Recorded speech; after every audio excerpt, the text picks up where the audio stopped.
Let's start off with how you see today shaping up with the fact that we're getting Jackson Hole kicking off. We had the minutes yesterday. How do you see the markets reacting?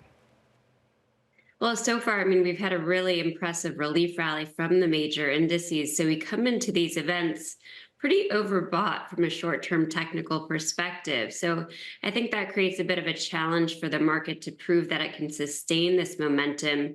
And now, finally, just really as of midweek, we have some signs of upside exhaustion, and that affect the NASDAQ 100 and most of its larger constituents. So we feel like the leadership of the market really has sort of a proof point to make here. Nvidia, Apple, and others, they do show some signs of exhaustion on the charts, and that just makes it more challenging for them to extend to new highs. All right, we're going to get to some of those stocks that you're looking at, specifically when we're talking about that upside exhaustion.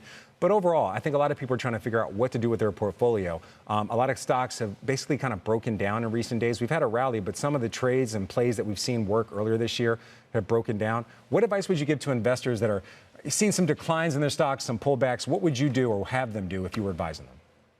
Our recommendation to our clients has been to sell stocks into the strength that have broken support levels. And there are quite a few of them really after the last few weeks that we've seen break down. So we would use the strength to reduce exposure to those stocks in particular, and also to perhaps more opportunistic or higher beta positions that have had nice runs.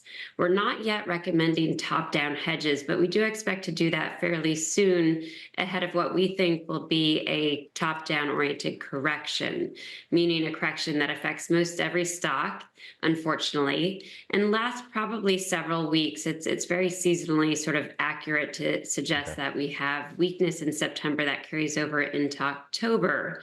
And that is what we're anticipating this time around as well. So with that in mind, we're not recommending adding exposure except where there are very specific catalysts, right? Either fundamental or technical. And otherwise, just staying with our core long positions for now, just given that the cyclical uptrend is still there and it still does have some momentum. I want to get to some of the charts. I want to get to your wheelhouse really quick. I'm going to do your Wex word of the day for you. It's ags.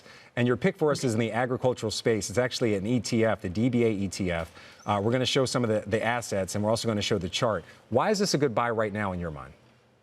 Well, it's interesting in part because we are expecting a correction more broadly in the equity market.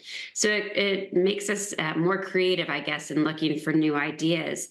And the agricultural commodities to which DBA is exposed, they've had collectively a downdraft. So for DBA, it looks like a big corrective phase within the scope of a long-term uptrend. And that corrective phase has given way to improve short-term momentum. In fact, the ETF got above its 50-day moving average this week as a nice little catalyst for it. And that comes after a test of long-term support near the 200-day moving average. So we're encouraged by the reaction to oversold conditions there. Almost out of time. I want to hit your short-term upside exhaustion. We're going to show the Nvidia chart and also the 50-day moving average. What are you seeing here, if you don't mind, very quickly when it comes to upside exhaustion? Yeah, of course. Nvidia and really most of the mega caps and large cap tech in general are DeMark indicators. These are indicators designed to gauge trend exhaustion. We're seeing some minor signs of upside exhaustion on those daily charts right now. And with the moves that they've seen, Nvidia up more than 40% off the recent low, I think it makes sense that we should see these uptrends sort of stall in here, both short term and even potentially long term.